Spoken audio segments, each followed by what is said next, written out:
Not half bad. Okay. Eli from Alston, Georgia said, it seems like Kirby and Georgia got some bad breaks the last 2 years. They lost the SEC title to Bama, didn't make the 14 playoff, and then Beck got hurt this season. Are they still the class of the sport?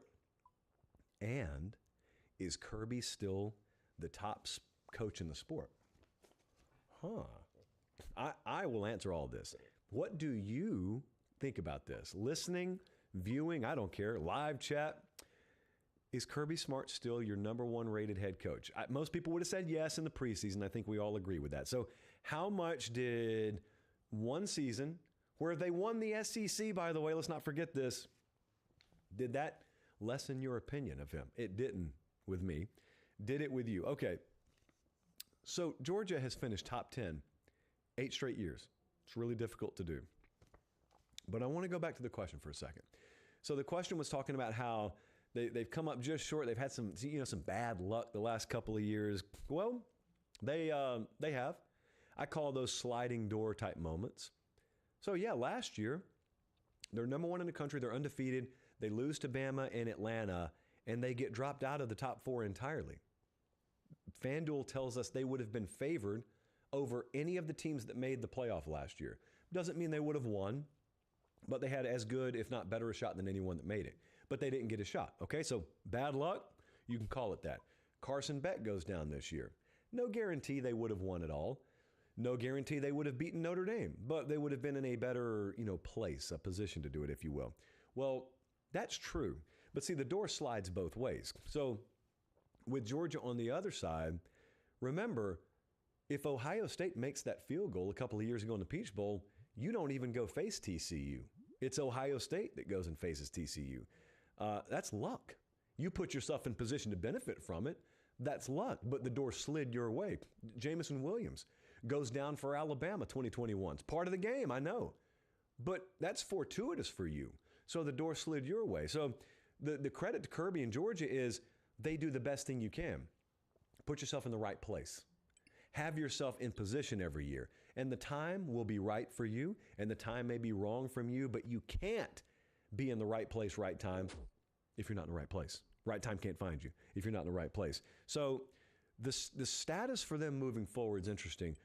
I think it's a real inflection point for Kirby Smart and Georgia. I still think of him as having not gotten to Georgia not too long ago. Like, I still don't think of Kirby as a veteran head coach, but he's been there a decade now. 15, I think, was his first year. So he's coming up on a decade having been there. Or it's 2016, yeah. 2016 is Kirby's first year there. Recruiting's not going to be a problem for Georgia. I have mild concern as I look back over these past few cycles at retention rates and development rate. You look back at some of these highly rated classes they have, it is hard to keep those classes together. And then, of course, you've got to develop them. Some positions they've fallen well short in, like wide receiver's been just a perennial problem for them. But running back hasn't until this year. Offensive line hadn't until this year. And then the draft, along with NIL and the portal, hits you, and it's tough. But what's their plan is my question. It's a Georgia thing, but it's an everyone thing. What is Georgia's plan for revenue sharing? What is their NIL structure? You just assume Georgia's one of the top dogs. They got the same internal problems as a lot of other places do. You can call them first world problems, but you got to have full administrative buy-in when it comes to revenue sharing and how much you're going to distribute to your roster, and it's got to be a competitive number. NIL, can you match? Don't just assume that you've got these whale donors that are sitting there ready to stroke a check. You would be foolish to just assume that. So there's that, and then there's also the modern age of college football. Are your values, I'm talking about Kirby, are my principles and values compatible? The way I want to run my program, is it compatible with modern college football? That's why it's an inflection point. There's a lot of stuff changing. What I wonder also is around the mid-20 teens, we saw Nick Saban look at his program and say, we are going to radically evolve offensively. I'm tired of being in a position where the margin for error with the style of play is so low that, I mean, we go face these electric offenses, and they ended up they got beat a couple of times. And he looked and said, we could go get those players if we wanted. Let's go get them. Does Kirby look at his team like that? I don't know if he does. I'm saying this past year, when he looked at the way they played, and you look at the way Ohio State plays, those don't look the same. And I wonder if Kirby looks at it and says, we ought to have an insanely deep and talented wide receiver room. Why we never had it here? Why are we not getting elite offensive output? Now they are. I'm talking about style. I'm talking about style, not just output. And then also, the sport's never going to sit still. So this has been a problem. The problem is once you get to the mountaintop and things are rolling, there is a propensity amongst some people, not all, to look and say, wow, what's going to stop us now? The sport never sits still. So Georgia wins back-to-back national championships.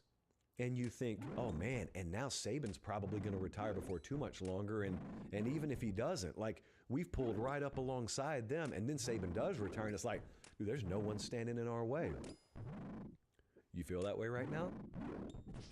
Georgia hadn't had the hammer dropped on them with the NCAA. Like, nothing's fundamentally changed. It's just the sport never sits still. You never take winning, and you never take consistently being at the top for granted. Because history says what Saban did at Bama is an outlier. What Kirby's done at Georgia is an outlier already. Like, there should be some down years, and trust me, you win the SEC, you did not just have a down year. Like by the unattainable standard that we may have for Georgia, yeah, it was a down year. It wasn't a down year. So it's just an inflection point. It's not a negative. It's just there's some adjusting that has to be done there. I had one more that I wanted to get to, and then we'll hit Kublik. Jesse, let's do bold predictions another day. I'm also going to cough for just a second. It's lovely. It's money podcasting and YouTubing. Did we have that question about Dabo? Because it's basically the same as the Kirby question. So I wanted to hit both of these today. Take a little sip of tea while I'm at it. We're fighting through it. So someone asked a similar question about Dabo and Clemson. Jalen from Greenville, South Carolina said, is it just a fact that the sport has left Dabo and Clemson behind? Or should we keep up the charade, his words, not mine, that Clemson is still up there because they won a down conference this year, then got smoked by Texas? I've been careful on this, Jalen. Okay, I've been very careful to not just throw a ticker tape parade because Clemson won the ACC. Because you're right, it was kind of a mirage this year. They went from 8-4 last year to 9-3 this year. The regular season wasn't anything to write home about. They could not scale their performance level. They got blown out by Georgia. They got handled by Louisville. They got beat at home by South Carolina. And then they stumbled into Charlotte. They won it. Credit to them for winning it, but that wasn't a great alleviator of concern for me. But it's important to note here, what Jalen said is, has the sport passed Dabo and Clemson by? I don't view it that way. To me, sometimes that is code for there's something fundamental about the sport that you're incapable of doing. There's something the sport requires now that you're incapable of doing. Like if I'm a major league hitter and I get up into my early 40s and I can't time up a big league fastball anymore, the sport has passed me by. Dabo, this is voluntary with him. Like not using the portal, there's no skill in that. You either decide to do it or not. I know they've done it this cycle. I'm just speaking in general terms. That's not the sport passing him by, unless it's voluntary. But there have been two things here, okay? So let me break them down right quick. Number one's the portal. If the sport's passing him by on that front, it's been voluntary. It's been because he's looked and said, we are capable of doing this. I don't feel like doing it. And if that's passing him by, that's passing him by. But the other part is staffing. This kind of gets overlooked. So Clemson used to be very elite defensively, and they are not anymore, and they were not this year, and that was kind of the dirty secret of the program. And it kind of goes back to 2021 after that season. Brent Venables goes on. He's going to Oklahoma. Big piece that was leaving Clemson. And there was a lot of talk around the program about whether they were going to conduct a national search. Because this is Clemson, man. That's a very in-demand job. They could get a lot of attention from across the country, the top defensive minds. So Dabo starts talking. And he starts talking about how I may want to just promote from within and not even do a national search, which is what they ended up doing. I'm about to play you some sound in a second. This is what they ended up doing. I had a problem with it at the time. We talked about it on the show at the time. And the reason I'm about to play this for you is because this is from 3 years ago when he was about to promote Wes Goodwin, who had not been a coordinator. He was in-house, promoted him to defensive coordinator. It did not work. 3 years later, they just let him go. But it's indicative of a bigger way of thinking. So 3 years ago, we're talking on the show. It's back at our old studio. If you've never seen it, get ready. Now's the time. This is what I had to say at that point, and the same message still rings true now. Let's roll it. What he, in his mind, has to reason is, does he want to go internal and promote from within, or does he think it's time for new blood? You could look at Wes Goodwin, and he's an off-field analyst for you. You could promote him, if you wanted to defensive coordinator. Some people think that's the direction he'll go. But let me tell you what else people think, and I would agree with this. The program's been stale. It is not a program that feels like it's got a lot of fresh water flowing into it. You got to be careful. You got to be careful. Nick Saban's been very good to guard against this. Stagnation is not a good thing. For any kind of program, any kind of organization, you need new ideas. You don't need new principles. You don't need new values. Those are mainstays. But new ideas, new approaches, tinkering with doing it this way, or understanding that there's evolution happening out there and we got to stay one step ahead of it or we'll be behind it. How do you weigh that? You got the Clemson way of doing things, sure. You've built your organization so that you can promote from within. But then over on the other side, you're asking yourself, but if we do have that stagnation problem, if we are a little stale, if we're in a bubble here in our own right, and there's a lot going on out there that we're just not aware of, and there's some programs that are getting an edge on us that we're not aware of, well, the only way really maybe to solve that is for me to bring some new blood in here. Oh, we were so young. So this is not about legacy. The one thing I saw in the live chat while we were playing that SOT is not about legacy at all. Dabo could never win another game. He'd be one best of all time. Dabo could never win another game at Clemson. And he would be an instant Hall of Famer, icon, face on like an expanded Rushmore of college football type figure to me. I say expanded because I don't believe we should just have 4 faces on college football's Rushmore, so I'm going like 10 deep. I'm putting Dabo's face on there if he never wins another game. Strictly about the future. All we're talking about here is the future. That dude has done everything you need to be a legend 10 times over. But I am fascinated, as I have been for a few years now, at whether there is a stubbornness and there is an imprisonment based on the idea that we're using the same formula that won us those titles back in the 20-teens, and I just wonder if the formula doesn't work as much anymore because, like we were talking about with Kirby and Georgia, the sport never sits still. And that means the blueprint that may work in 2016 may not work so well in 2024 and beyond. Now, they're using the portal a little bit more this cycle, and since the Wes Goodwin promotion, he did go outside a couple of cycles ago to hire Garrett Riley. So there are positive signs there, just maybe need to be a few more of them. If you want to go watch Clemson play this fall, or you want to go watch Sabrina Carpenter in person, Jesse, I know you're more the latter than the former, SeatGeek has you covered. Anything you want to go watch. If you want to go to the Orange Bowl here in Miami, if you want to go to the Cotton Bowl, pack your snowshoes and whatnot. But you can go to SeatGeek to go wherever you want to go. Go to Monday Night Raw for all I care. Go anywhere you want to go, but at checkout, use Pate State 10. I'm getting you a discount.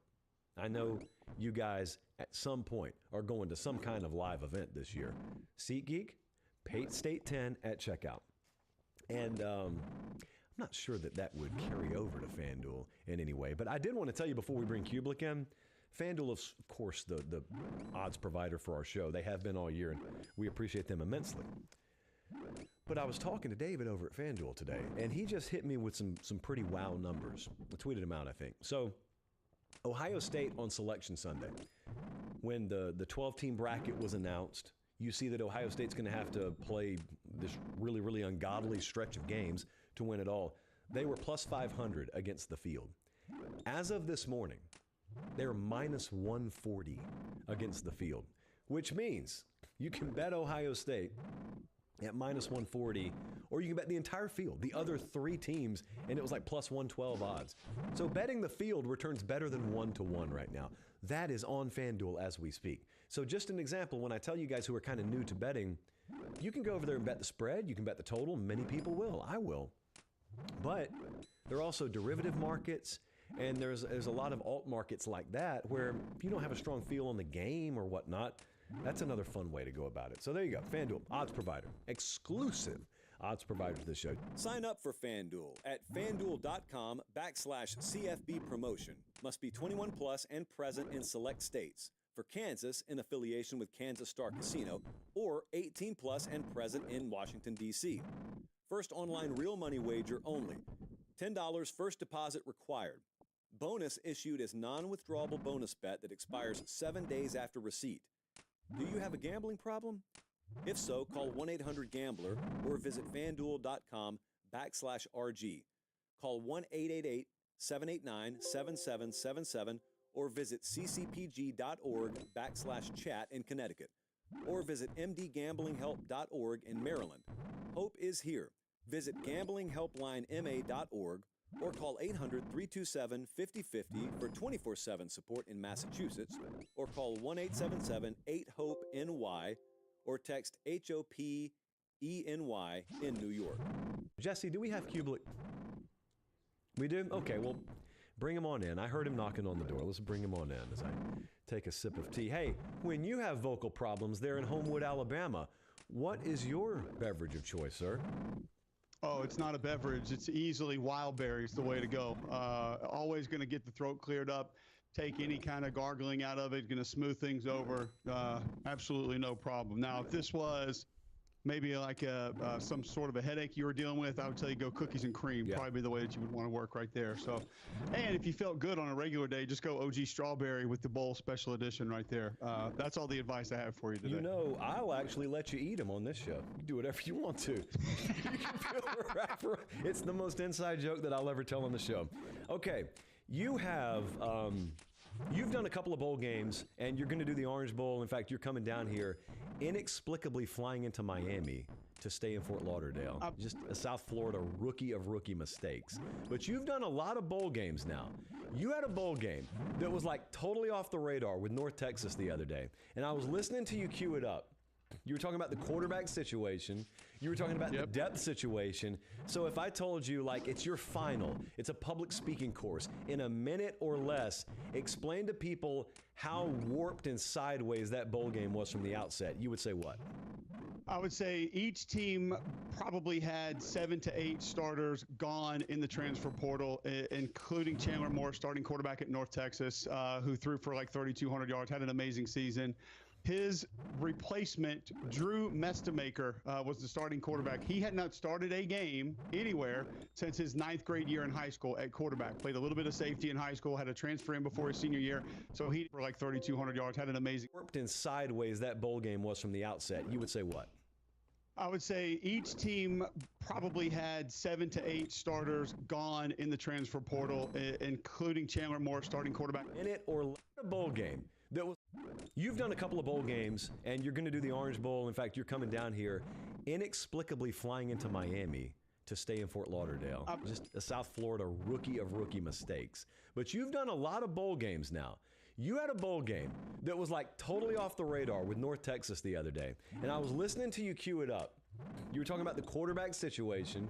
You were talking about the depth situation. So if I told you, like, it's your final, it's a public speaking course, in a minute or less, explain to people how warped and sideways that bowl game was from the outset, you would say what? I would say each team probably had 7 to 8 starters gone in the transfer portal, including Chandler Moore, starting quarterback at North Texas, who threw for like 3,200 yards, had an amazing season. His replacement, Drew Mestamaker, was the starting quarterback. He had not started a game anywhere since his 9th grade year in high school at quarterback. Played a little bit of safety in high school, had a transfer in before his senior year, so he didn't go. Also, the original starting center was hurt after the 3rd series of the season. Freshman center comes in for North Texas, plays great, gets NIL deals. He's gone. Original backup center then hits the portal at the end of the season, has nowhere to go, so he comes back. He starts at center and has not played a snap for North Texas the entire season. So that on top of 2 teams from Texas going at it in the First Responder Bowl on SMU's campus, what else could you ask for? Yeah, people in the chat thinking I'm hating on Fort Lauderdale. Guys, I'm staying in Fort Lauderdale. I'm saying I flew into Fort Lauderdale, and our guy here is flying into Miami, which means you basically have to have a passport to get here from there. Pretty crazy move. Pretty crazy move. Listen, okay, so this was a last-minute trip. I was asked to do this by SiriusXM a couple of days ago, so I agreed, of course, to do it and had to tell my wife I was going to do it. She thought the season was over, so I tried to compress this thing as much as humanly possible, so I caught a couple direct flights, which I'm probably going to end up paying for on Friday, trying to get back. You and I might be driving back. We might drive the whole state of Florida on Friday, by the way. Mm-hmm. So the only direct flight I had was into Miami. I do have a morning show that I also have to do. I couldn't just skip that. So this was the only way that it worked, was to go into Miami. I apologize. Yeah, you're forgiven, I guess. I don't know. I don't care. Do whatever you want to do. So, oh, it's dumb. It's just the only way that I can make it work. So, but yes, our hotel is what, 5 minutes from the Lauderdale airport. So yeah, it's ridiculous. Yeah, at most 5 minutes. Notre Dame, Penn State. My mind on this game, very simplistic, and I'm either going to be really right or really wrong. I look at the formula for Notre Dame, and they've been so great at taking the ball away. And history has told me that if a team is thriving off of that principle, there's just one week where it doesn't show up. And maybe even it inverts itself. And if that happens, Penn State's plenty good enough to win this game. However, I'm thinking the same thing against Georgia. There's that little condensed period right there, end of first half, beginning of second half, like a minute and a half of game time. And I had a Georgia buddy texting me saying, if you were to ignore that part of the game, we won. Well, buddy, that's not the way the sport works. And there could be the same little chunk of time against Penn State. I am just blindly rolling the dice. It could get me cooked, but I'm blindly rolling the dice. Penn State finds a way here. Where's your head been on this one? I just love this Notre Dame football team. My biggest concern with Notre Dame is how beat up they are. I was on that sideline doing radio, watched Xavier Watts come out of the game. It looked like a separated shoulder. He wasn't moving that arm when he came off. Saw Howard Cross with a giant, looked like an air cast on his ankle. He gets dinged up during the game. Apparently a cramp, but I don't know if those were related, how that's going to look. We know that you're losing Riley Mills before last game. He's not going to be back. Jeremiah misses, almost a half of this football game. For this Notre Dame team, there's too many guys that are your best tight end, by the way, probably going to be gone. So I'm just overly concerned about how beat up this Notre Dame football team might be. However, there are not many teams in the country that play football together as one, whose coordinators want to do what they can to help the other side of the ball, help special teams, help the team go find a way to win and not just rack up their own stats. I think Riley Leonard is the ultimate gamer. I think he'll do more of that for those playmakers. Listen, Josh, he makes plays where most people look for an 80-yard pass or a 60-yard pass. He'll manipulate the pocket, move a little bit, complete a 4-yard pass, and avoid negative plays, avoid catastrophe plays. Drew Allar's done a great job of that this postseason as well. The other thing would be, what's your answer for Tyler Warren? Because as well as this team covers, even when he's covered, he's open. So it doesn't really matter. But I think the Irish's run defense, with their active group of linebackers, with a defensive line that really came through after missing Riley Mills last week, and linebackers that can come down, play some defensive end, move back up off the ball, I think they slowed this game down enough. And special teams was great for Notre Dame last week, and I have to be good for them again this week. Lower scoring game, take the under, and I'll take Notre Dame. Yeah, the other thing that I've had pointed out to me a number of times, it's a valid point, is you tend to forget the totality of injury with teams, Notre Dame included here. Like, they had corners way earlier in the year go down. They had O-linemen way earlier in the year go down. And, like, once you see them play a couple of games without them, your mind just recalibrates and they just become Notre Dame again. But if you look at that, you were just talking about this. If you look at a sheet and you look at all those injuries stacked up, I can remember 2 or 3 different times this year seeing an injury headline pop up on Sunday or Monday and thinking that just put a ceiling on them. Like, whatever their potential was, That's probably the point that brings them down beneath that of a championship contender. Maybe they could contend for a playoff spot, but not get in there and then do any damage. And yet here they are. And look, one of these teams, by default, is going to play for a national championship. We were talking about this on the show earlier. If I were to tell you preseason, like either of these head coaches is going to be 4 quarters away from a national championship, unlike Sark and unlike Ryan Day, who everyone kind of thinks will get multiple shots at it, most people aren't of the opinion that Freeman and or Franklin are just going to have multiple shots at winning a title. Whose reputation stands to benefit drastically more? Because I think it's James Franklin, but I think the stock, if you will, of Marcus Freeman just goes through the roof because of how they won the Georgia game, how they will have won this game if they do, and also the injuries he's dealt with. Well, and then some of the coaching moves also. I mean, running the punt team off, or running your punt team off and your offense back on, getting the false start. I mean, just some of the most intelligent football plays that you're going to see: stealing possession, stealing points, the strip sack fumble, and then getting the ball in the end zone late in the half. Back to the injuries really quick.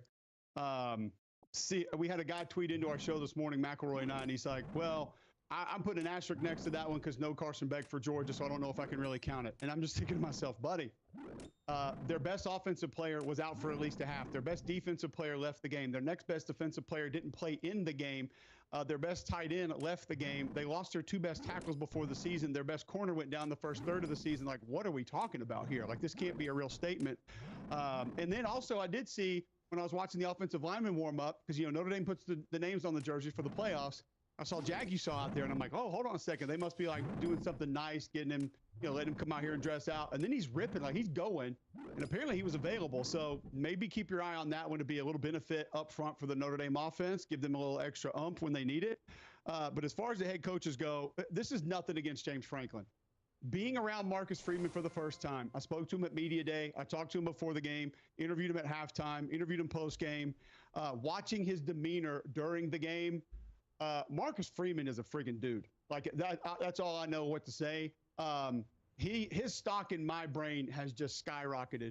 Being able to be around him, watch him operate, watch how his team operates, watch how his team carries himself. Josh, you'd love this. We're sitting there at Media Day, and you could just go up to Jeremiah Love or Riley Leonard at their podium and just have a conversation. There's maybe 2 people at the most trying to talk to these guys.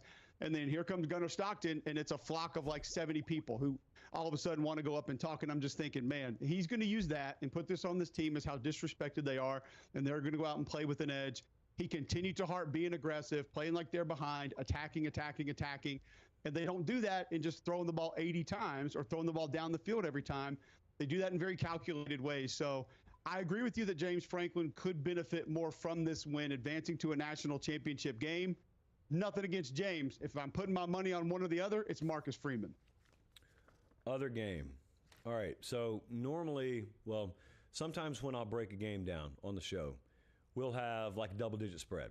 So if I'm in the regular season and Ohio State's playing someone and Ohio State's favored by 16.5, I won't bother picking the outright winner. Obviously, Ohio State minus double digits makes sense as the money line favorite. But I'll make a case of if it were to happen, how would it happen? How would the upset happen? Man, this line's 5.5, which is normally a very competitive line in your mind. I have felt this way about Texas all week.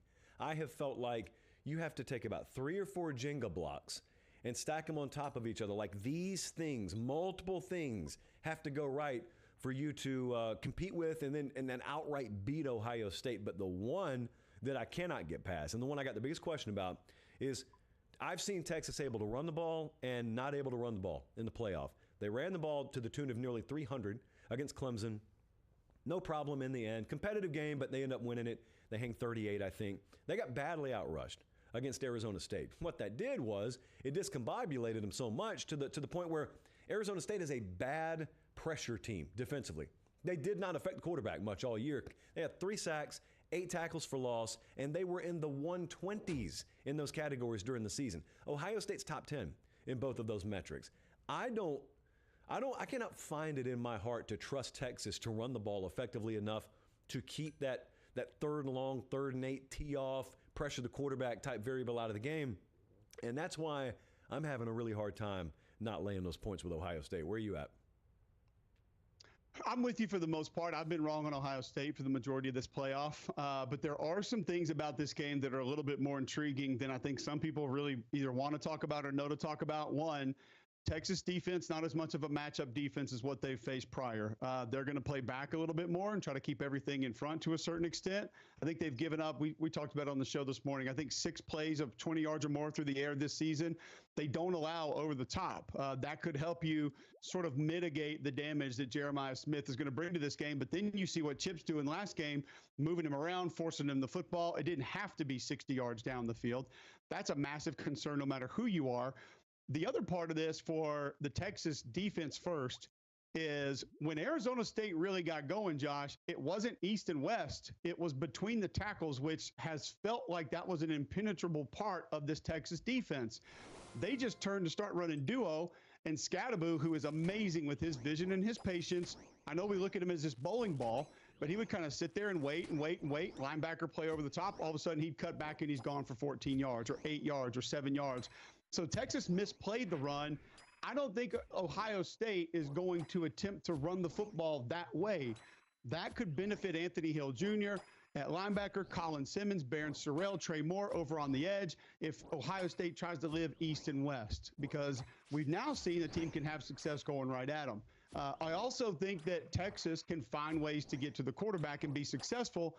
The issue there is Chip has not asked Will Howard to sit in the pocket for very long.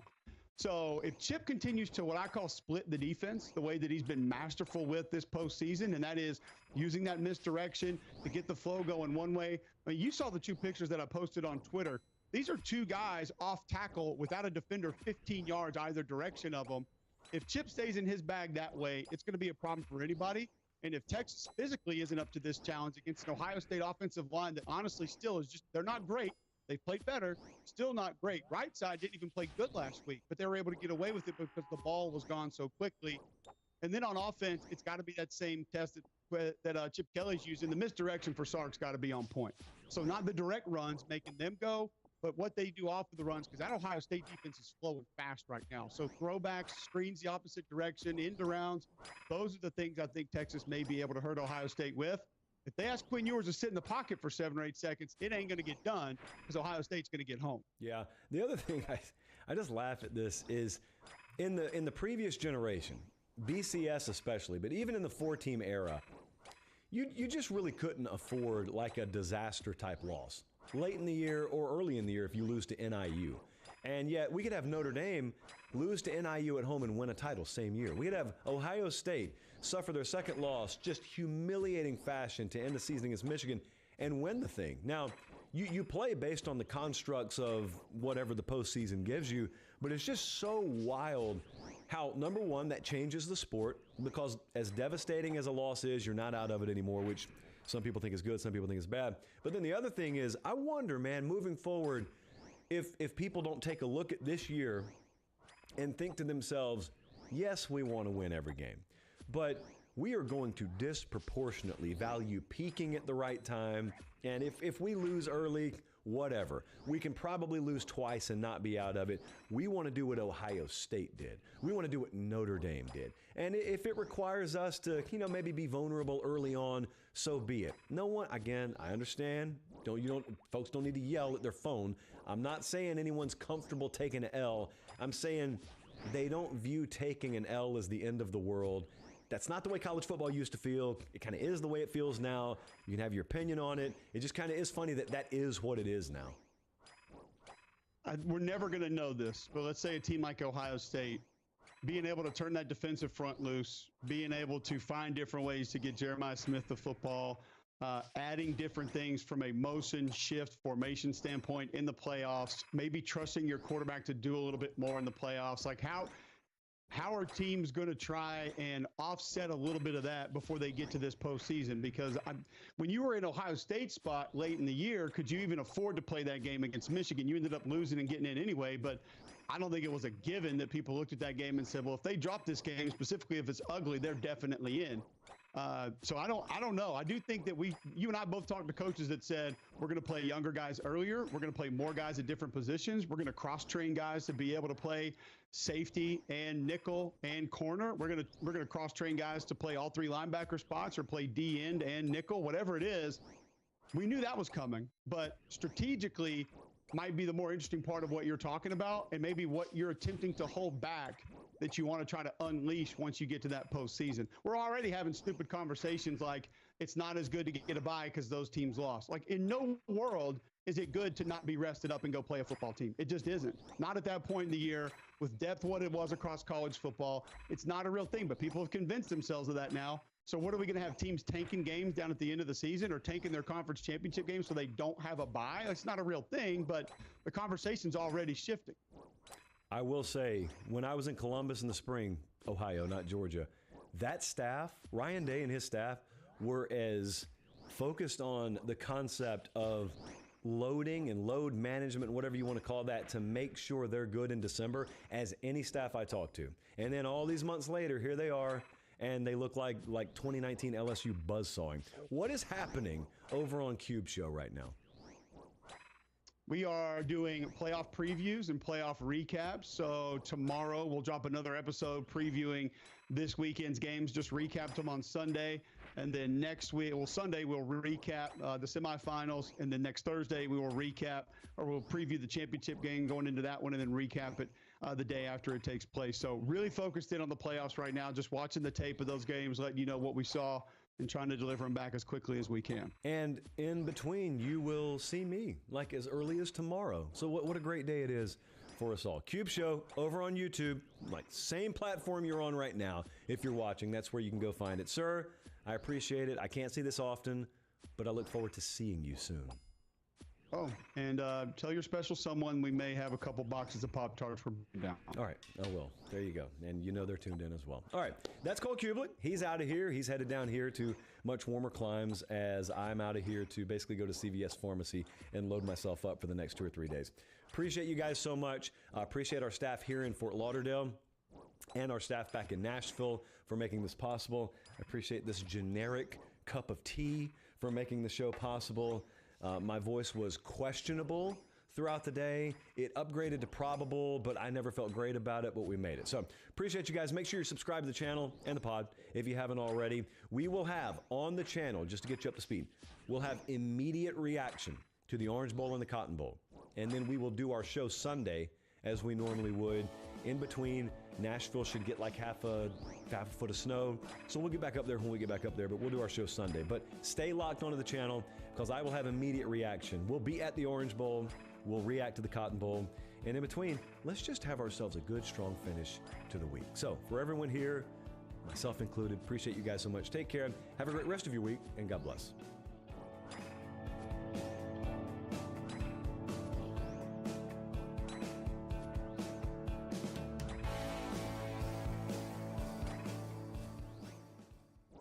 Sign up for FanDuel.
Hawks. They've actually lost to the Hawks twice. There's Wallace, sneaks inside, shot blocked. Mobley right there, and gets the rebound on the second attempt. That's the other great part of these teams. Obviously, Oklahoma City, the #1 defensive team, but Doris, the Cavs are a terrific defensive team. Well, Mike, in this win streak, they have been the second best defense in that 10-game win streak, of course, to Oklahoma City. Both of these teams have incredible depth. They can mix and match lineups. Cleveland, #1 offensive rated team, #8 defensive. Just the opposite for OKC, #1 rated defensive team, #8 offensive. Garland to Wade. Donovan Mitchell fires away. That one rattles in and out. Williams the rebound. Cavs are the best shooting team in the NBA, field goal percentage-wise and three-point percentage-wise. Williams against Allen. And Jalen Williams with a beautiful jumper. And those are going to be the shots that you have to hit if you're Shea, if you're Williams. Those in-between shots, because getting to the rim is so difficult with the double bigs. Garland gets to the rim but couldn't finish. Hartenstein, who has been a spectacular addition, as Lou Dort lines it up. Dort knocks down the three. Mike, you still see teams giving this guy a ton of space. I mean, you're going to come off somebody. Lou Dort is the option. He's getting about 6 feet of separation, but he's been 40% for 2 years now. Allen to Wade, and the one-handed knock off the glass. Passing from the big man.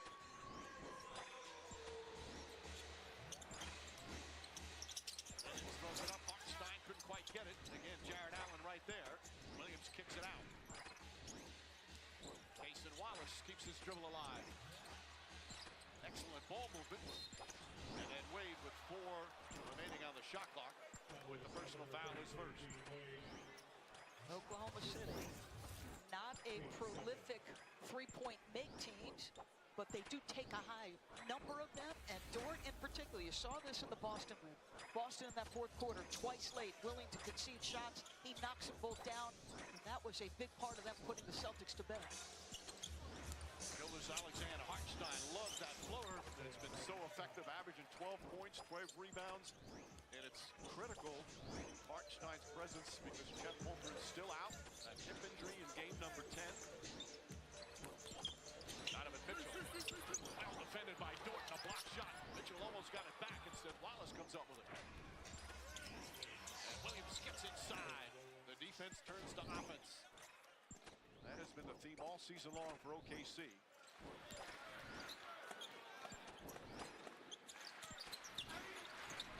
Mobley got bumped, lost the ball. Williams behind the back, Huggins traffic high off the glass. And Mitchell the rebound. Just the shot block attempt. First of all, great move by Williams, but the extension by Mobley makes it so difficult. Mitchell fires away, too strong. A rebound, Wallace. Wallace, the unheralded starter on this starting 5, gets inside. Lamb can't get it to go. Just in his second year, he has had an excellent start to the season. Mobley bumped by Williams. Boy, they're letting him play early. That's a lot of contact. And Williams then called for a foul. And one of the things I want the fans to watch is this is a unique team where Hartenstein, Mobley, and Allen, they play through their bigs. You're going to see big passes, big to big, especially when you're talking about the 2 bigs of Mobley and Allen. So this is a team that has great perimeter players, but also plays their offense through their bigs at times. Dort guarding Mitchell. That is just a great matchup. One of the elite scorers against one of the elite defenders. Garland takes a tough shot. Fight for the rebound. Dort, Hartenstein pushed Allen out of the way, and the Thunder come the other way.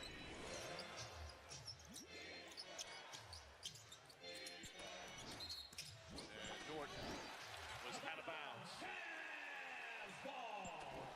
They don't turn the ball over much, OKC. In fact, they average almost 7 less turnovers per game than their opponent. They force the most, but that's an incredible number, Doris. Mike, it's been a constant theme under Mark Daigneault since he took over. A low percentage turnovers when you're on the offensive end. Apply pressure and turn your opponents over. That's a big part of how they win.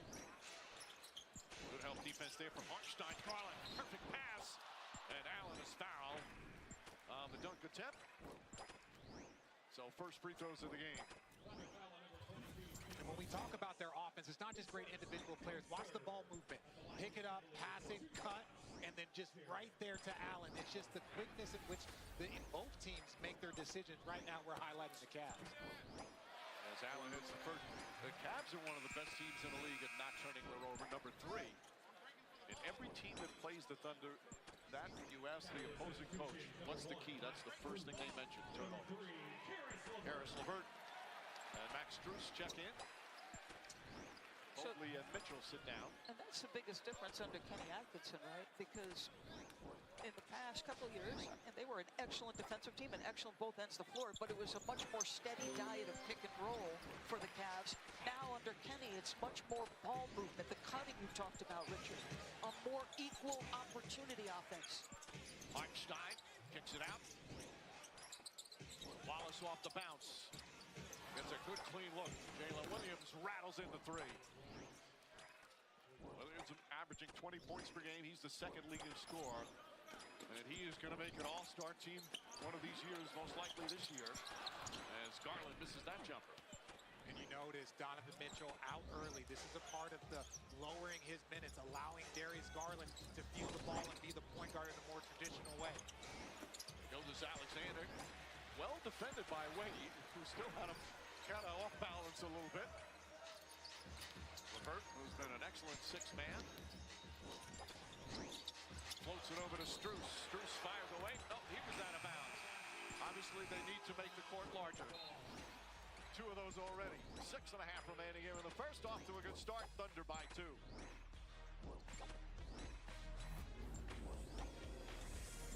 The NBA on ESPN. Were expected. This year, they're rated line. They're expected to have 3.05, and that's exactly what they have done. So this is proving the fact that not only the injuries, but maybe our expectations were a little bit too high coming into the season. Meanwhile, expectations really weren't that high for the Washington Capitals coming into this season, and they've exceeded everyone's expectations. We know all the love for their white-collar players, the stars on this team, but give us a little love for some of the guys who are grinding it out and causing some of the success for the Caps this year. Yeah, how about the... This difficult time. Makeup dates. It's a tough assignment for Julian. There's the blitz. Look at that. And it's picked off by Giddey. Forced a turnover. Yep. Forced a turnover. Levine running, gliding, and Vucevic with the tap. And he'll put it in. And a timeout called by Rick Carlisle. But that was the difference that we're talking about. Lonzo just a little bit different on the defensive end. He comes over to help that time, force that turnover. Siakam was double teamed. And so here he is. Watch, he's going to drop. He sees a mismatch. He's going to go away. Now watch, as soon as he turns his head, he goes. He waited for Siakam to turn his head, and then he attacked him. That's a good heads-up play from Lonzo Ball.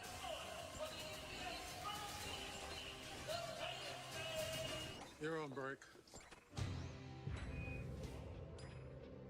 3.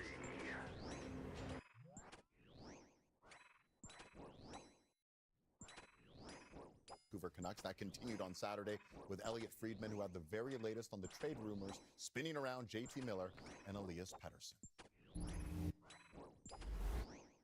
So in calling around, this is what I can tell. It's that the Canucks are definitely looking at the market for both players, and you should be prepared for all outcomes. And there's really 3 of them.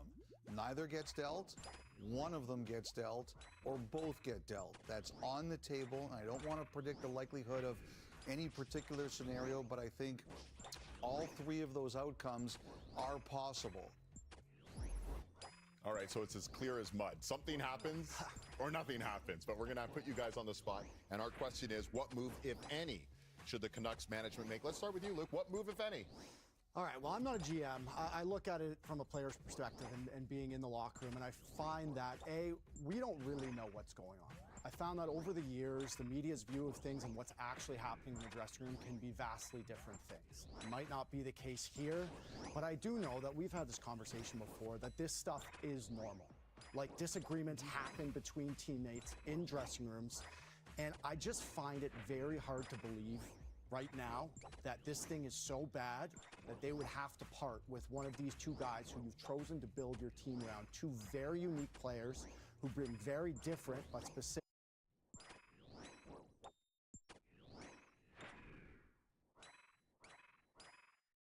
some of the best in NBA history. Again, it's just 35 games, but they don't just win, they dominate on many nights.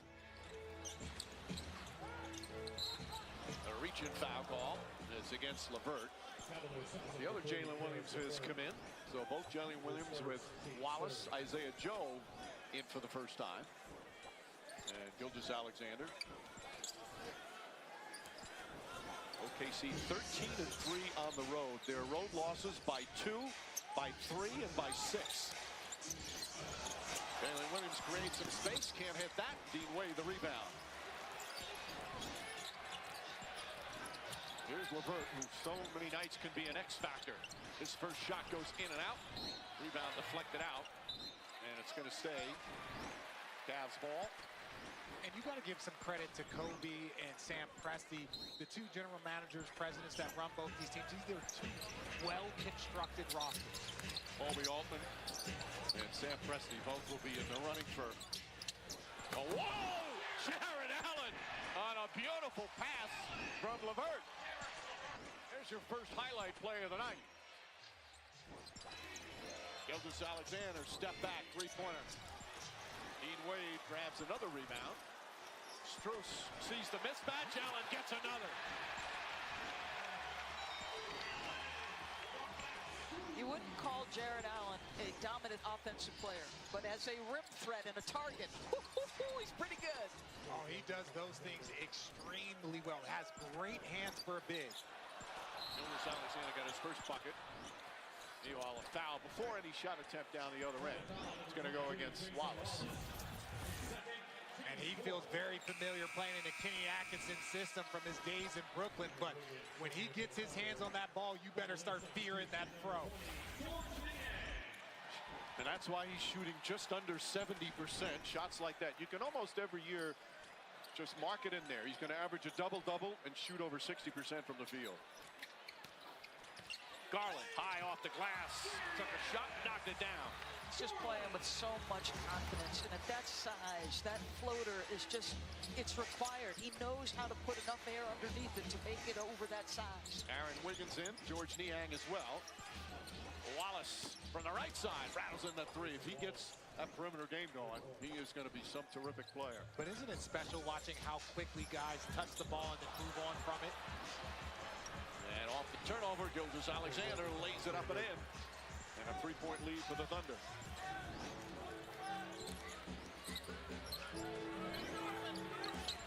Niang off the bounce. Strus connects. What a difference Strus will make. It's only his 8th game of the season. Missed the first 27 games with a right ankle injury. Still coming off the bench.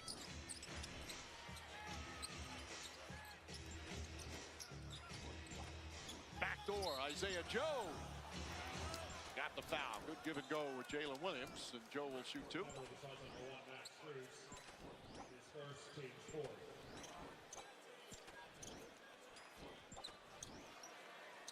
We look at some of these streaks for the Cavaliers. Not only have they won 10 in a row, they've won all 10 by double figures. That's part of that point differential we showed you earlier. Meanwhile, Oklahoma City's last 4 games, they've come back from double-figure deficits to win. As we look at our upcoming national TV schedule, NBA TV tomorrow, T-Wolves Magic from Orlando. Thunder will be at Madison Square Garden to face the Knicks, and then TNT next Tuesday, Cavs and Pacers, Nuggets and Mavericks. I don't think people understand how hard double-digit win streaks are, because every single night you're going to get teams' best shots. They want to be the team that takes you down. So it doesn't matter if it's a lower team, if it's a higher team. So to maintain this type of streak is so difficult for both teams. Once? I've done it, a few times. a few times. What's the longest winning streak you've 14, but we had 3 double-digit win streaks in the postseason. I think that's more impressive. The Nets? The Nets, and then 2 here in Cleveland. Joe. Jalen Williams nails that three-pointer. They're 4 of 6 from three-point range. Doris, you said it earlier, they don't rely on the three to win all the time, but boy, when they're hitting them, they're impossible to beat. That's exactly right. 16 times, Mike, they kept their opponent below 100. They're so good if they make shots. Look out. Niang rushed the shot.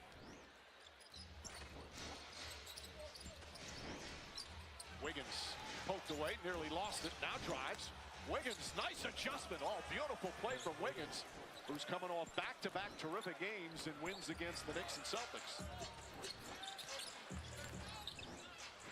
Mobley tries a three, much improved from there. That one well short.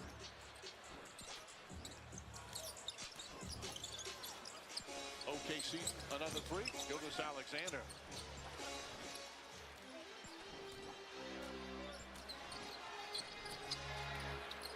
Strus, no hesitation. That one rattles in. He's 2 for 2 from downtown. Boy, he starts the season out with an injury, comes back and doesn't miss a beat. Well, and that's the familiarity. Being on this team last year, knowing what his role is, I would say there's probably not too many teams that have the roles as defined as the Cleveland Cavaliers and the Oklahoma City Thunder. He knows what his job is, and he does it with confidence. Both teams excellent depth. Strus that time just grazes the rim.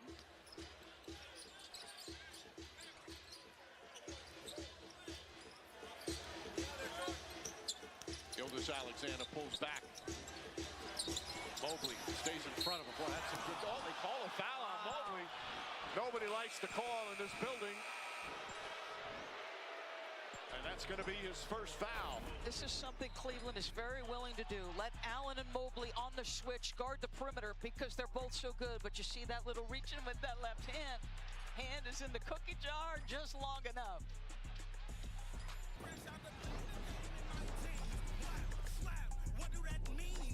KFC has 5 bowls for $5 each, like the new Nashville Hot Loaded Fry Bowl, the Creamy Mac and Cheese Bowl, even the famous bowl. This calls for a song. Too bad we don't have time for one. 5 KFC original bowls, just $5 each. Vicks VapoStick provides soothing, non-medicated Vicks vapors. Easy to apply for the whole family. Vicks VapoStick. And try new Vapo Shower Max for steamy Vicks vapors.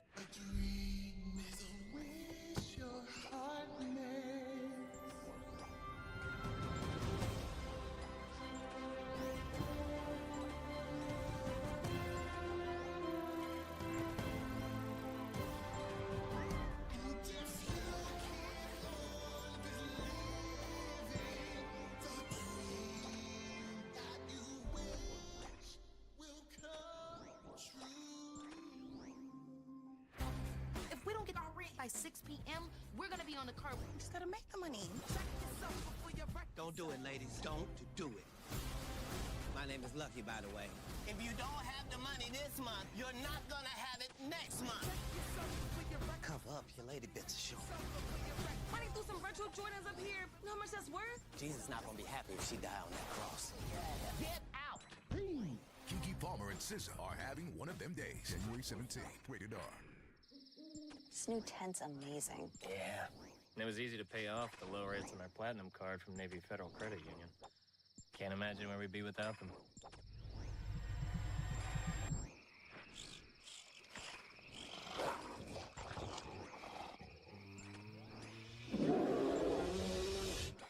I think you should. Yeah. Navy Federal Credit Union. Our members are the mission. It doesn't matter where you work. If you're stuck in the same position all day, it's not good for you. That's why we created the original VeriDesk, the world's leading standing desk solution. Imagine working happier and healthier with a workspace designed for your comfort. VeriDesks are easy to set up in minutes, and they're built to last a lifetime. So invest in the best for your work and your well-being. Save now during our VeriDesk sale. Hi, I'm Cade Courtley, and welcome to the Ford Patriots Buy One, Get One Solar Generator event. Claim the Patriot Power Generator 2000X, and you'll get a free... Kevin Lankinen. Points whatsoever, so they can get it in a myriad of different directions. We'll also see a young goaltender, Trent Miner, make his first ever start in the National Hockey League tonight for the Avalanche. Avs and Hawks puck drop is coming up from United Center. As they take on the Washington Wizards at home. Oh! Hey, I tell you what, Lonzo's knees are fine. Presented by Calamos. Create tomorrow, start today. Financial well-being accessible to all. Pro Pearl's Place has deep roots in our community. We've been serving Bronzeville and all of Chicagoland for more than 30 years. We offer freshly prepared breakfast, lunch, and dinner buffets, or guests can order off of our menu. Our guests can be from around the block, or maybe even the Obamas. Regardless of who's dining with us, we want an exceptional experience for our guests. Pearl's Place has the best Southern soul food in town. So you have to break down what is No Cuts, No Glory. No Cuts, No Glory is a barbershop, salon, and event space in West Town, Chicago.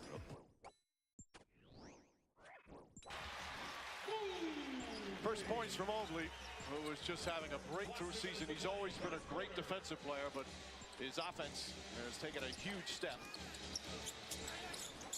Isaiah Joe, his three-pointer short.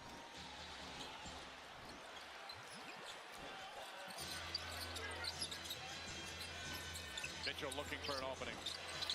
That jumper off the mark.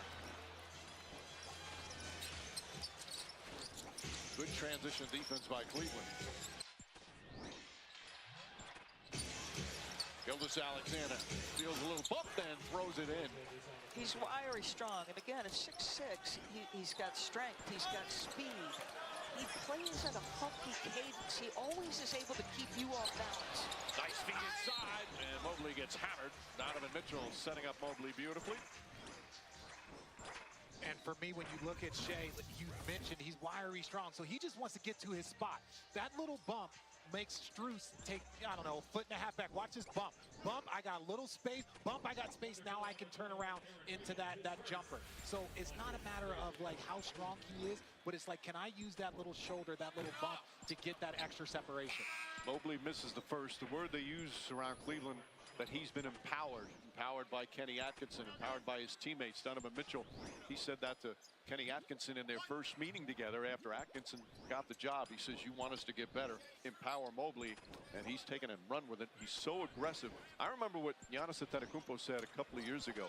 He said, this guy could be better than me. All he has to do is put in the work. He's got that kind of ability, that kind of talent. His reputation is, Mike, that he's very willing to put in the work. I think he had to get stronger. His base had to get stronger. But he's assertively driving the basketball, unlike it we've seen in his career. There's no fear in his game, which is what I love about Mobley. Strus whips a pass to LeVert. LeVert gets in the paint. Another nice feed. Niang, point-blank range, couldn't get it to fall. Thunder by 5, final minute here in the first. LeVert went for the steal.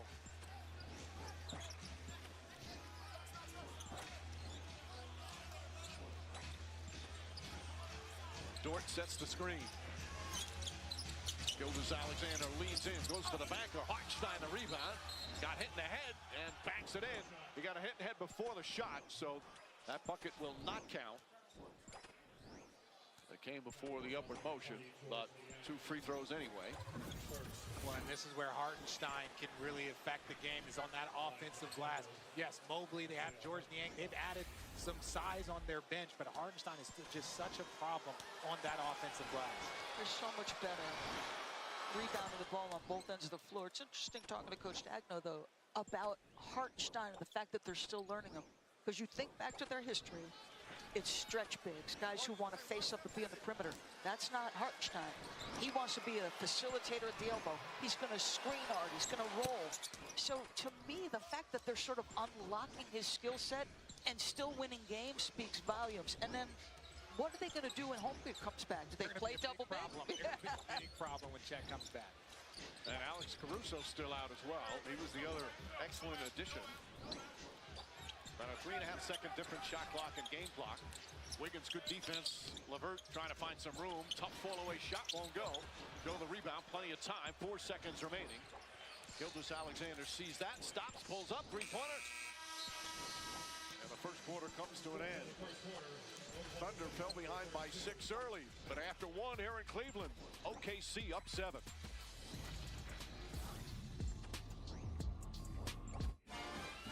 It's the most wonderful time. Foligno dumps it around. It's the veteran line for the Chicago Blackhawks as Dickinson got the puck free. And then a shot from Kaiser. Another save made by Trenton Miner with no rebound. See if the Hawks can get some traffic in front of the goaltender. You know that they're in the locker room going, okay, what do we know about Trent Miner? Anybody know him? Anybody play against him? That's kind of where you get that information from. And then goalie coach Jimmy Wade of the Blackhawks, that he pieces together, you know, some video and some clips. But the bottom line at this level, as you well know, Berkey, is getting traffic in front. But Colorado did a good job of boxing out there, and another easy one to start it off. Paravainen tossed out of the draw, so Frank Nazar will stand in. And they'll actually change their mind and slide everybody around. And instead, it's the youngster Colton Dock, who's playing in his third NHL game, who won the draw. Nazar's shot kicked out by Miner. First minute plus of the hockey game inside the Avalanche zone. Chicago, no stranger to scoring first. Colorado struggling in their first period, believe it or not, for a team that scores as much as they do. They have a -17 goal differential in the opening period. That's remarkable. It's hard to believe. It's something that'll get cleaned up here, though. There's no question about that. Come off the wall, the shot tipped on goal, and a save made by Mrazek. It was Kivi Ronta that got a touch on that one in tight. And the Hawks have scored the first 25 times. That leads the National Hockey League, and they can't seem to finish it off after getting the lead. One-handed into the zone, taken by Seth Jones. 7th game back for Seth Jones since he missed some time in 16 games with a broken foot. I'd say that foot isn't quite 100%. So Jones gutting it out, getting back in the lineup. Jones up the boards. It's held in, though, by Juuso Parssinen. And then Kaiser, stretch pass on, never made it through. Cut off by Manson. And then stepping in was Craig Smith. He's knocked off the puck, and it's taken by Girard. Long pass ahead. Ross Colton, rink wide, handcuffed his intended target. It's Ty Felleber. Another guy who's just a few games into his NHL career. Yeah, Ty Felleber's another one of those guys they can recall from the American Hockey League, full of character. And of course, a good old Ottawa 67, I might add. That didn't take you long to get in. First mention, here's Rantanen. Little stutter step, tied up, got away from Jones, picks up the puck behind the net. Von Taves over for Cale Makar. Makar, McKinnon, Makar, the backhand, put it towards Rantanen, and now it's McKinnon as they change sides of the ice. McKinnon hops out from below the goal line, found Makar stepping in, and he hit the post. What a pass. What a great pass that was. See, it doesn't take much for that line to just take over in the offensive zone. Just the amount of movement in the offensive zone. I mean, you've got to have your head on a swivel at all times, and you've got to be so disciplined on the defensive side of it. But, man, the wingers got to know where that number 8 is. Both teams finishing changes as it's led ahead by Vlasic. Bertuzzi did not make contact with that, and so the Blackhawks are whistled for an icing call. Well, they are number 1 in cycle chances in the NHL. They average almost 12 per game, and you would call this one of those, an AT&T connected cam, as you see the right-handed defenseman Makari slides right in there. He's waiting. You can see it develop, and you can just see that, you know, McKinnon's got his head up all the way. He's waiting, and then he just sends a beautiful little saucer pass, nice and flat and on the tape, perfect. But Makar ends up clanking it off the bar. That close to the 100th career goal for Cale Makar. He's poised to become the 5th fastest defenseman in NHL history to hit the 100-goal mark. I'm starting a team. It's that guy right there. Yeah, pretty good pick. William Mikheyev will take it across the center ice line and dump it off into the corner. Mikheyev wrapped it around. Middlestek got there first. Nice little between-the-leg angle pass for Ross Colton. Colton will carry over the line, and Girard unable to drag his skate and whistled for offside. There is Anders Sorensen, the new head coach, interim head coach of the Chicago Blackhawks, working his 15th game here tonight as Luke Richardson was let go after a 26 games to start the year. Yeah, and you know, when he came on board, he and Derek King, the to his left, they have a good relationship. They once started together, or they were coaches in the American Hockey League. And when Jeremy Colton was fired, it was Kinger that got recalled to be the head coach here. This time around, it's his good buddy, and it's a good opportunity for Anders. He's a good teacher. He's a good thinker. I mean, he's done some really good things on the defending side of the team. You know, they're 1-6-0 in their last 7. They take a couple of steps forward, and then, quite frankly, they take a few more steps back. And I think that's been the very frustrating thing with Anders, with the players. You hear it time and time again, Berkey, with the veteran players and what they're saying. What are we going to be? What are we? Are we a hard forechecking team, or do we want to gamble and exchange chances on the rush? I think they all believe in that room that they've got to be a better defending team and win the 2-1, 3-2 games. Just the third European-born head coach in NHL history, the first from Sweden. If this puck was available in front of the net, it came out. Makar with the blast off the glass, and it'll go all the way down the ice. Yeah, the Finn Elpo was here at one point. Yeah. Here's Makar. In across the line, he'll leave it for Rantanen. Rantanen chipped it around Bedard, had it, lost it, and it came right to the slot. And a save made on the try from Lehkonen. This will be icing against Chicago if it reaches the goal line, and it does. Arturi Lehkonen getting a great chance. No Jonathan Drouin tonight for Colorado. He's back out with yet another injury. Yeah, and so what he does is he throws Lehkonen up there with McKinnon and Rantanen. He goes 11 forwards and 7D. And so he's got, you know, the big fella there, Middleton, on the back end. Keaton Middleton. 26-year-old that's spent 7 years in the American Hockey League. Calvin DeHaan was brought in for some depth, and I know he played real well early on in the season with his new team. So tough for the D coach to juggle the 7D, but I'm sure they'll manage by saying 7, you're up, 8, you're up, 49, 42. I think Sam Malinsky's done very well with them as well. No other option for Jared Bednar, really. As Makar throws this one across, and Taves has to move. This banged-up Avalanche team, no other healthy forwards, so they dress just 11 forwards in the 7D, something they don't do very often. Makar, Taves, wrist shot, tip, save Mrazek, rebound, glove down, Lehkonen back across the grain, but McKinnon couldn't reach it, nor could Rantanen. As they go to the bench, a path up the ice for 6'6" Alex Vlasic. He'll dump it around the back of Trent Miner. Battle for the puck, and it comes across the slot.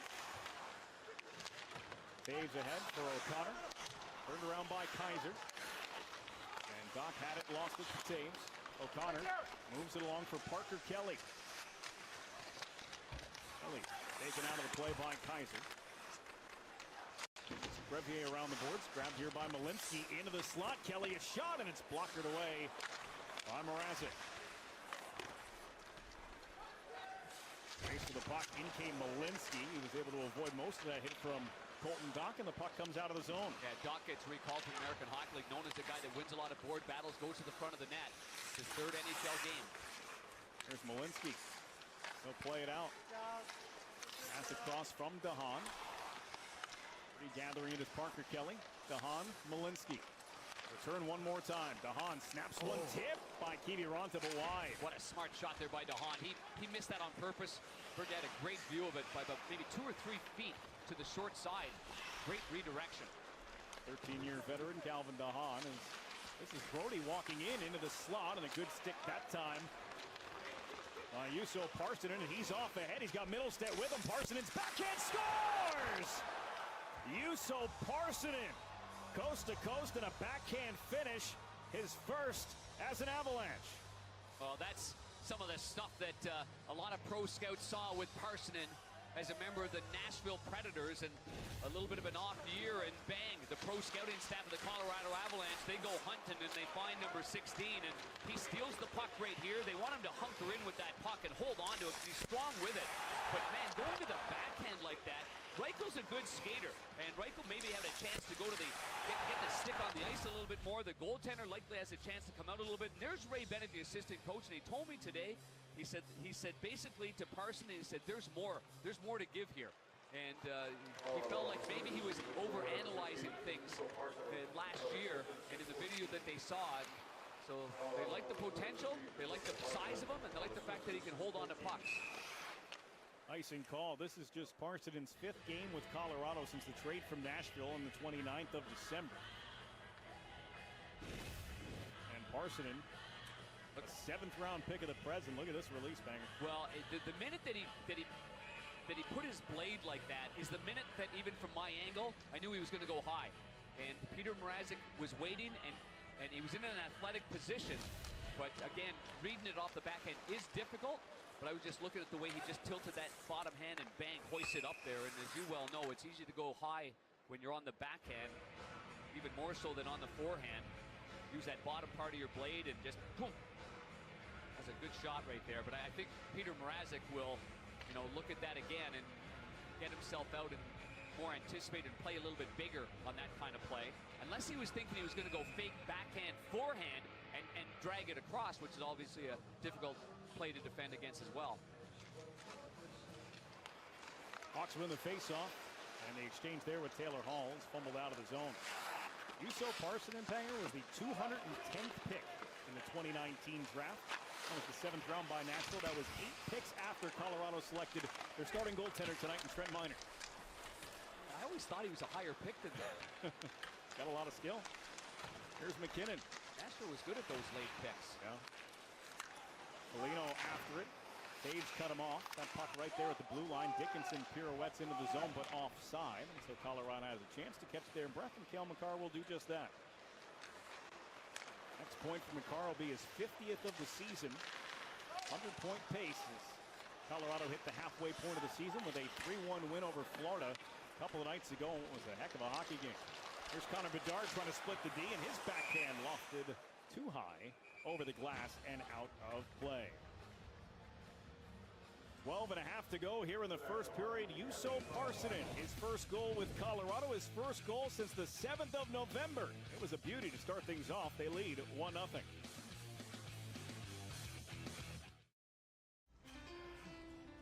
At Planet Fitness, no two members are alike. Their routines are different. They use different equipment. 1, 2, 3. Woo! And they do it for different reasons. You're a mythical beast. But they all have one thing in common. Hey, you got this. Come on. They're all strong. That's right. We're all strong on this planet. Planet Fitness. One more, everybody. One more? I got 5 more. Welcome to the White Lotus in Thailand Cup. This is very exciting. Aren't you a brave girl? Where's the bunny?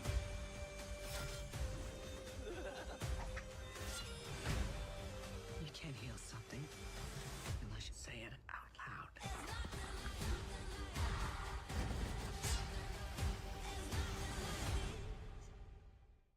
You know, there's a lot of guys who can do crazy things with the puck. The best way to score is a dangle when you deke somebody. Dangalicious! Top shelf's my way. Whacking that thing top shelf. Where mama keeps the cookies. I love bar down ski. Bar down, baby! It always makes a nice ping. Clapper's a slap shot. Just rip it. Wow! If you combine them, your bar down clapper, that's a filthy goal. Forehand, backhand, 5-hole. 5-hole in between your legs.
step back whistle.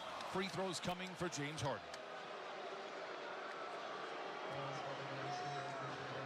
This is probably one of the staples of our offense. The high screen, that little short roll where he receives the pass, he looks opposite, finds Derek Jones. That's a play that we run over and over again, and it gets us a lot of good looks at the basket.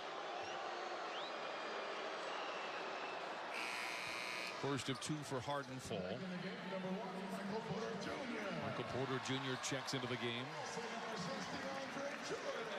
The offense hasn't been great, settling for a lot of threes. I don't feel the defense has been terrible, but some great shot making here for Denver, hitting 20 of 31 and 10 of 14 from three. They're shooting 65% from the floor, Denver. I've heard that's pretty good. Harden gets both free throws. Clippers 7 of 9 from the stripe. Despite letting Denver get into the bonus early, they have outshot Denver from the free throw line. Westbrook loses the ball out of bounds, and it goes right back to the Clippers.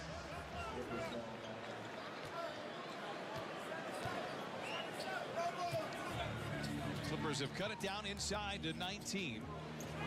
Have trailed by as many as 25. Zoo inside. Contact on from Brown, but no whistle. And Zoo able to lay it in, and Michael Malone says, let's chat. An 8-0 run for the Clippers. It's 55-38 with 5:48 to play here in this first half. Coming from the weak side, trying to steal it from Zoo. Able to hang on and finish, and maybe there should have been a whistle.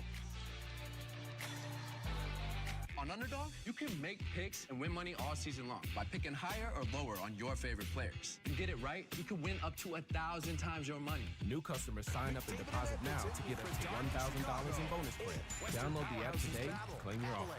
At U.S. Bank, when we say we're in it with you, we mean it. Not just for the good stuff, the grand openings and the celebrations, but for all the hard work it took to get there. We are in for all of it. It's tough for sure, but less tough when you have the right people by your side, like Kayla from Kansas City and thousands of other bankers around the country.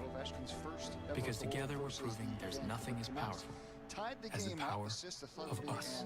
Bradley, but the Canucks would go on to win that game. The itch and rash of moderate to severe eczema disrupts my skin night and day.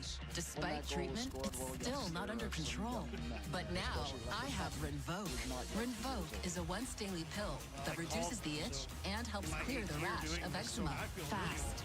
Some taking Rinvoq felt significant itch relief as early as 2 days, and some achieved dramatic skin clearance as early as 2 weeks. Many saw clear or almost clear skin. Rinvoq can lower ability to fight infections. Before treatment, test for TB and do blood work. Serious infections, blood clots, some fatal. Cancers including lymphoma and skin. Serious allergic reactions. GI tears, death, heart attack, and stroke occur. See the event risk increases in age 50 plus with a heart disease risk factor. Tell your doctor you've had these events. Infection, Hep B or C, smoked, are pregnant or planning. Don't take if allergic or have an infection. Disrupt the itch and rash of eczema. Talk to your dermatologist about Rinvoq. Learn how Advil can help you save. Sandine around towards Dowd. Whitecaps took the tumble. Icing waved off. That's been Riemsdyk was very slowly heading to Washington Beach. JT Miller. Welcome back. Nuggets 55, Clippers 38. And when Big Zoo gets the ball, good things happen. Ivica Zubac is on pace to do something he has never done before. Tonight's Range Rover Sport engineered to win. You see the career highs this season. He's averaging 15 points and nearly 13 rebounds. Zoo has told me for years his goal is to average a double-double at the end of the season. He told me the year he got 9.9 rebounds, it made him sick. He told me this is something I've wanted forever. He told me in warm-ups, I just have to be consistent, bring it every single night, and he's doing it tonight with 5 and 5. Christina, great stuff. Yeah, Zoo was desperate for that double-double for sure. They actually had a 2020 game earlier this year that they took away a rebound for, as Harden comes back the other way and throws it away. Norm Powell, when he came down awkwardly, and he's limping up the floor there, whether it was his hamstring, whether it was his calf, his ankle, but something wasn't right. Shot goes up, rebound goes to Derek Jones Jr. Harden thought about the three, gives it to Zoo inside. He'll go to the line for 2. Take a look at Norman Powell looking over to the bench here, see if he's going to stay into the ball game. Zoo gets ready for 2 free throws. Watch when Norm comes down. Right there, you'll see him start wincing. Whether it's that lower leg or what's still hobbling out there a little bit. He doesn't seem terribly concerned about it, and neither does the staff. He stays out there as Amir Coffey checks in. We'll keep an eye on Norman Powell.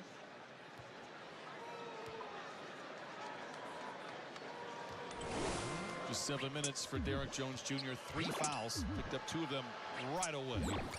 How about Ivica Zubac knocking down some free throws? Hit a couple of big ones in Minnesota. 5:12 to play. Clippers on a 10-0 run after trailing by as many as 25.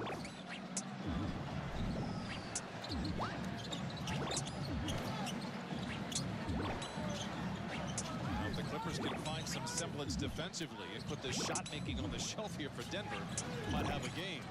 Murray showing off the handles, not the touch. Rebound goes to Zoo, and the Clippers are looking to push. 10-0 run with the meter still running. It's Powell on the wing for 3. Some good activity here for the Clippers. Brown the other way with Harden to beat. Lays it in. Ending the run for the Clippers, 57-40. And Powell had done such a great job defensively on Murray. Forced Murray into a bad shot. The shot clock running down, we couldn't capitalize. Harden gets downhill, gets to the elbow, and knocks it down. James Harden now with 9. And the Clippers coming to life offensively here. They are now 7 of 11 from the field. Denver 9 of 16 in the second quarter. He has to be ready to help here because you know that Russell's going to drive it over the way. And Zoo, right place, right time, knocks it out of bounds. On the block. Let's watch Norman Powell on Murray. He's trying to keep him on the sideline. Don't let him come back towards the screen. Stays with him, fights him. Murray has to battle just to even try to get his shot off. Westbrook draws out Zoo. This is where he can hit shots this year. DeAndre Jordan with a rebound. Feeds inside to Westbrook. Blows the dunk. Rebound goes to Harden. Clippers with some momentum. Lob to Zoo the other way. It's blocked. Porter Jr. Westbrook on the wing for 3. Powell back the other way, looking to drive. Wrap around to Zoo, and it's knocked out of bounds. Well, we've had our chances. We just can't capitalize. And Westbrook missing an easy dunk right there. Wide open 3. I mentioned it earlier. Westbrook has played well in the last 11 games, but he has not played well against the Clippers coming into tonight. Westbrook 5 for 29 in the 3 previous games against the Clippers. He's 2 for 8 here tonight, but 5 points, 4 rebounds, 4 assists as well. Westbrook.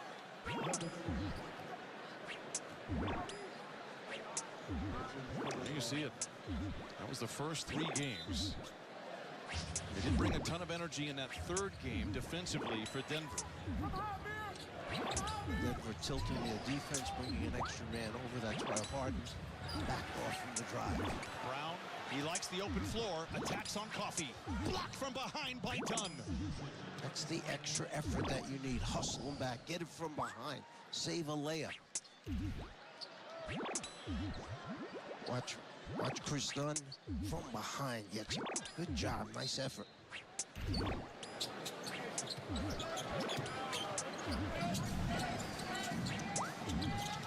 Backdoor pass by DeAndre Jordan to a cutting Michael Porter Jr.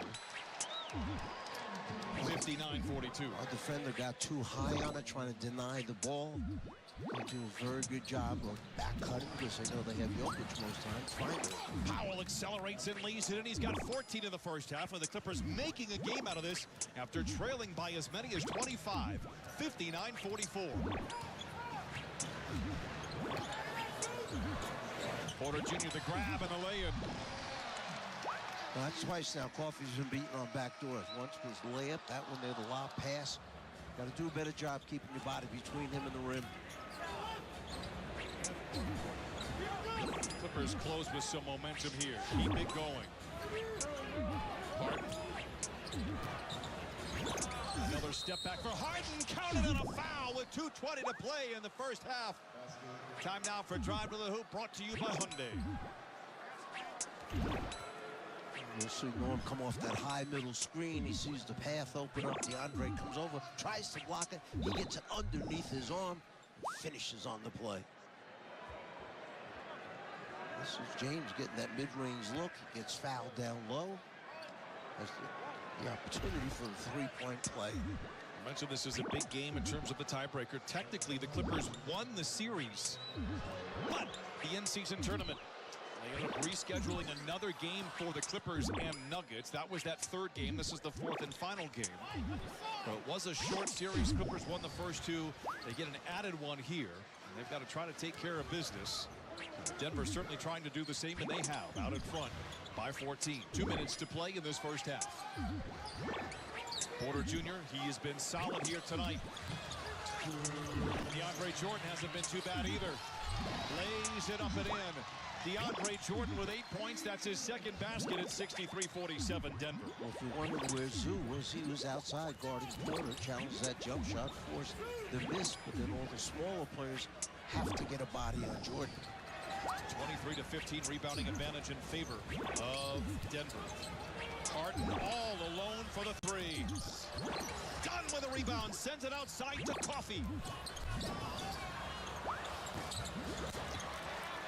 Clippers going cold here in the closing minutes of the second quarter. Westbrook on Powell. At the rim and in. I thought he may have hooked him with that right arm that time, but the officials obviously didn't feel that way.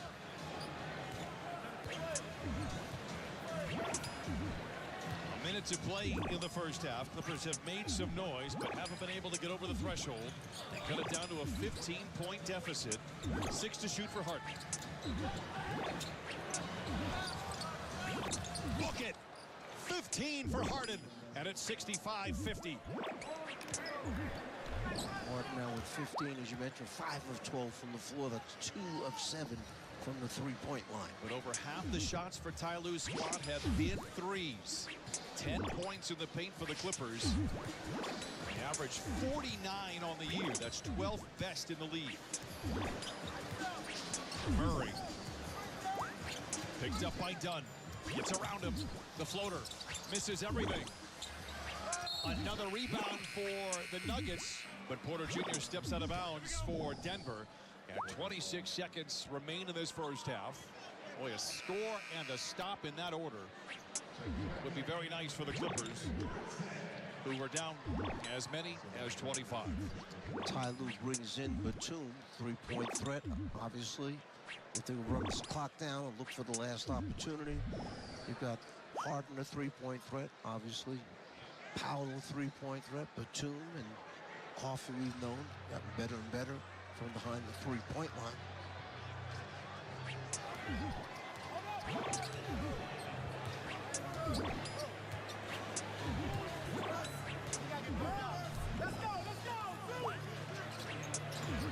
Harden goes to work. Good look from 15. Rebound Westbrook. Plenty of time for Denver. Westbrook accelerates. Out of control, but a whistle and a foul will be called against the Clippers. You shot the ball a little too soon. You've got to run that clock down. You want to run it down and start your attack at around 5 seconds left on the 24-second clock. If you get the shot off by 2, then at least if it's a miss, you have a chance for an offensive rebound. But the biggest thing is you don't give the opponent a chance to come back at you. We shot it a little bit too soon that time. I mentioned this earlier. Denver 27th in the league in percentage. Second in terms of volume of threes taken. One more coming for Westbrook. 1.4 to go. Batum after the horn. So the Clippers, who trail by as many as 25, cut it down to 16 at the turn. 66-50 as James Harden leads the way for all. Harden started to get his offensive game together, felt good stepping back behind the three-point line. They're going to need him to do some scoring.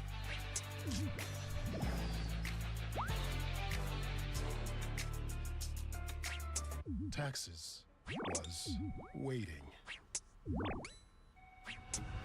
Now Taxes is a TurboTax expert who can do your taxes in a day, so you can get up to $4,000 instantly. Now this is Taxes. Intuit TurboTax. Are they really going to spend all day streaming college football on DirecTV? Can you blame them? They've got the biggest rivalries. And bowl games. Speaking of, Frank, run a slant to the bowl of chips. Bobby, button hook to the salsa. What are you going to do, Coach Prime? Don't question your coach, man. Hey, I think I have a fever. I don't feel so good either.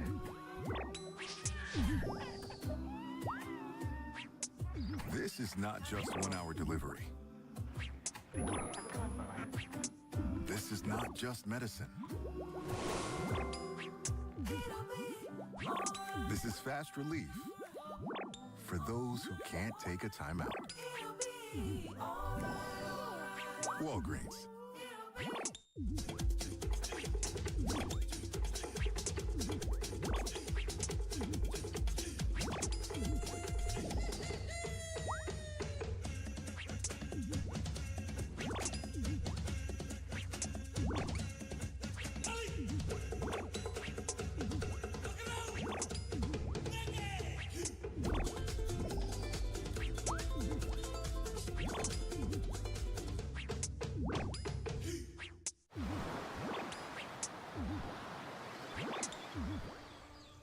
Hear that?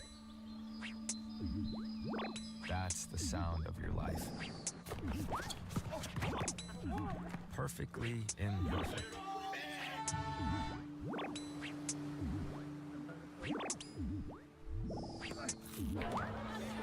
Beating the rhythm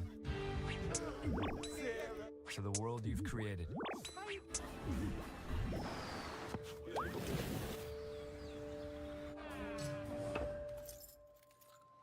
But every time you drive after drinking, the music gets drowned out.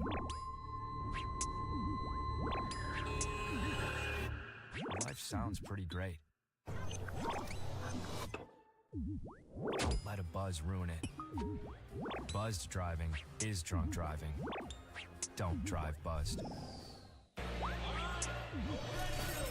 Welcome to the Clippers halftime report presented by Jack in the Box. The Denver Nuggets are leading the way right now. It is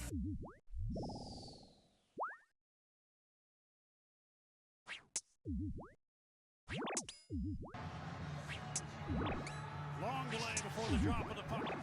Bit of a staring contest. Caps have Chikrin and Carlson out on the blue lines. Miller able to pull the puck to the side. Garland goes after it. Myers gets there first. Now Garland gets the puck. Drops it back for Quinn Hughes. Wilson and Myers got together behind the play. They're in a staring contest. Here's Garland at center. A dozen seconds to go as he dumps the puck in. Carlson. And now behind the net. Garland is down as time expires. He's slow to get up. And Wilson is looking at him, claiming it was a dive. Time has run out here. Juleson's in a conversation with Wilson now. And Wilson motioning for Julesen to come a little closer. Well, this game is getting to the end of the third period the way it started in the first 4 or 5 minutes. Physical, going after top players on both sides. And no one backing down from each other. Just a lot of trying to get underneath each other's skin. Here's Carlson. And then Wilson comes in and hits Garland. Puck was already ushered away. Washington 43, 2-minute season formula conduct. So Wilson and Julesen wind up getting penalties. Garland is still available, and he's still in conversation with Tom Wilson, who's just been given an unsportsmanlike conduct penalty. And this goes into the Canucks' favor, as Julesen's typically not someone who's used in overtime. And Wilson is for the Capitals.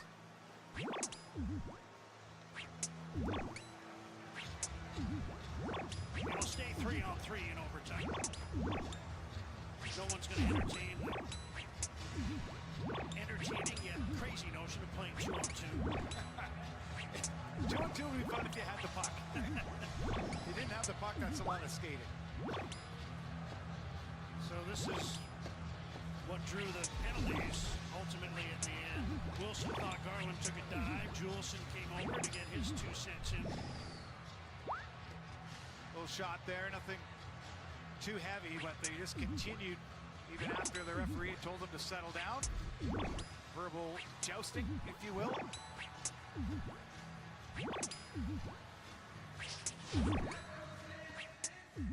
This overtime is brought to you by Subway. Bundle up with new Snackwich bundles. Get a Snackwich and a side of super potato rings for just $5 at participating restaurants. Terms and conditions apply. So to overtime we go, and this is certainly something the Vancouver Canucks are used to. This is their 14th trip to overtime, which ties them for the league lead with the Pittsburgh Penguins. And they wouldn't have such an issue with it if they had a better record. But in games decided in OT, the Canucks are now 3-8. And they're 1-1 in shootouts. Latest, obviously, Monday, Nick Suzuki scoring for the Montreal Canadiens. Washington is 3-2 in games decided in the 3-on-3. And Tom Wilson, who's in the penalty box, has one of their 3 overtime winners. And JT Miller has got an overtime winner for the Canucks earlier this season in Florida after nights of a designed play with Quinn Hughes. He looks to be starting overtime as well.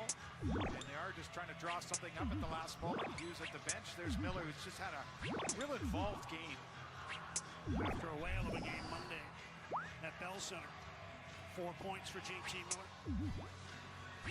Canucks got a point out of it, but it was another OT defeat. They'll try to flip the script here. Miller had an overtime winner in this building last season. One of his 2. He had overtime winners against the Caps and the LA Kings last year, as Dave mentioned. One earlier this season on the opening road trip against the Florida Panthers. He's out to start, along with Besser and Hughes. Caps have Dubois, Carlson, and Protas.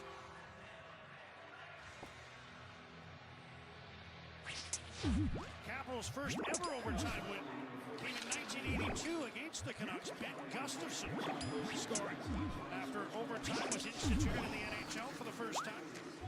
And Washington controls first in this one. Protas can't reach that pass. Hughes takes the puck away. Hooks it across his own zone to JT Miller. Miller has 10 overtime winners since joining Vancouver. That's tied for the league lead in that span of time. With 3 other players, sets it up for Besser, blocked. Besser had the puck again, knocked off his stick. And the Caps take control in their own zone. Protas. As Miller's headed off, replaced by Garland. Besser heads to the bench as well. Long pass for Dubois. That's going to be an icing call. And the Caps won't be able to change here. Carlson, I think, will have to stay on. He was just about to be replaced by Jacob Chychrun. Don't really see a lot of icings in overtime. It was Carlson who was in the way of that heavy Besser one-timer set up for JT Miller. Hughes Suter out with Garland. Hughes stays on the ice with 44 seconds elapsed in overtime.